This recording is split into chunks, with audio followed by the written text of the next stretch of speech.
ওয়ালাইকুম রহমতুল্লাহি বরকাতুহু আলহামদুলিল্লাহ ওয়াসসালাতু ওয়াসসালামু আলা মান লা নাবিয়্যা রাসূলুল্লাহি মিনাশ শাইতানির রাজিম বিসমিল্লাহির রহমানির রহিম আন ইবনু মাসউদ ক্বালা মান তারাকাস সালাতা ফালা দীনা লাহু। আজকের বক্তব্যের বিষয় হলো সালাত পরিত্যাগকারী সম্পর্কে, ঈমান ও আমল সম্পর্কে। আমি যে হাদিসটা তেলাওয়াত করেছি, মারওয়াজি আব্দুল্লাহ ইবনু মাসউদ রাদিয়াল্লাহু আনহু বর্ণনা করেছেন, যে ব্যক্তি নামাজ ছেড়ে দিল তার ধর্ম নেই। যে ব্যক্তি ৫ ওয়াক্ত সালাত ঠিকঠাক মতন আদায় করলো না, তার কি ধর্ম নেই। আনা আবি হুরাইরা কালা কালা রাসূলুল্লাহ সাল্লাল্লাহু আলাইহি ওয়াসাল্লাম লা সালামা ফিল ইসলাম লিমান লা সালাতা লাহু ওয়ালা সালাতা লিমান লা বুসুআ লাহু। রাসূলুল্লাহ সাল্লাল্লাহু আলাইহি ওয়াসাল্লাম ফরমিয়েছেন, যার নামাজ নাই, ইসলামে তার কোনো অংশ নেই। ইসলামে তার কি নাই? কোনো অংশ নেই। অর্থাৎ সে মুসলমান নামের যোগ্য নয়। সে মুসলমান নামের কি নয়? যোগ্য নয়। হাদিসটি হচ্ছে বাচ্চার ৮৫৩৯ ৮৫৩৯ হাদিস নাম্বার। তাহলে বর্তমানে এক শ্রেণীর লোক বের হয়েছে যারা বলে কোরআন এবং হাদিসে নামাজের কথা নেই, এর জন্য তারা নামাজ আদায় করে না, তারা দাইমি সালাত আদায় করবে বলে তারা সমাজে প্রকাশ করে, বিশ্ববাসীর কাছে মিডিয়ার সামনে প্রকাশ করে, এর কেউ কোনো প্রতিবাদ করে না। বেনামাজির জানাজা সম্বন্ধে আব্দুল কাদের জিলানী তার কিতাবে লিখেছেন, গুনিয়াতুত তালিবিন, তার কিতাবে লিখেছে, আল্লাহ ইয়াসলি আলাইহা ওয়ালা ইয়াদাফান্না ফি মাকাবিরাল মুসলিমিন। বেনামাজির জানাজা পড়বে না এবং মুসলমানদের কবরস্থানে তাকে দাফন কবর করবে না। হাদিসটি হচ্ছে গুনিয়াতুত তালিবিন ৭১৭ পৃষ্ঠা। তাহলে আব্দুল কাদের জিলানী হাদিস থেকেই স্পষ্ট প্রমাণ বহন করেছে বেনামাজি মুসলমানের কবরে কবর দেওয়া যাবে না। আন আনাসিন ইবনু মালিক রাদিয়াল্লাহু আনহু কালা কালা রাসূলুল্লাহ সাল্লাল্লাহু আলাইহি ওয়াসাল্লাম মান তারাকাস সালাতা মুতাআম্মিদান ফাকাদ কাফারা জিহারা। রাসূলুল্লাহ সাল্লাল্লাহু আলাইহি ওয়াসাল্লাম ফরমিয়েছেন, যে ব্যক্তি ইচ্ছাকৃতভাবে নামাজ ছেড়ে দিল, সে প্রকাশ্যভাবে কুফরি কাজ করলো। হাদিসটি হচ্ছে মুসাহমুল আউসাদ ৩৩৪৮।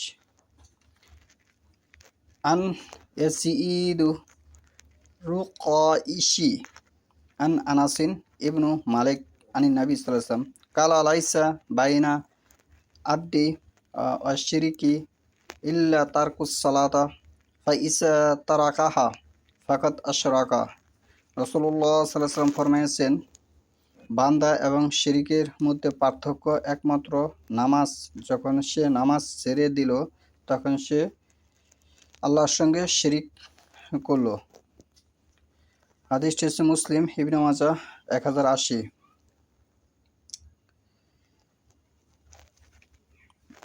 ওয়ামান লাম ইউ হাফিজ আলাইহা লাম ইয়াকুন আলাহু নুরুন ওয়ালা বুরহানু ওয়ালা নাসাআতু ওয়া কাআনা ইয়াউমা আল কিয়ামাতি মা'a কারুনা ফিরআউনা হামান ওয়া উ বি ইবনু খলিফ।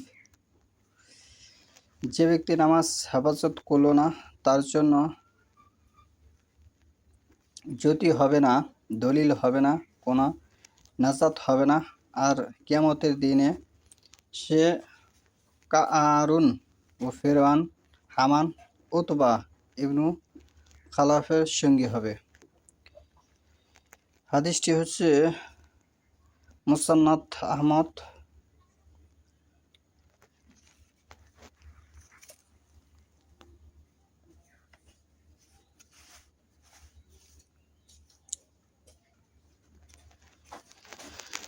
লা ইউকবালু আল্লাহ ইল্লা বিসসালাহ।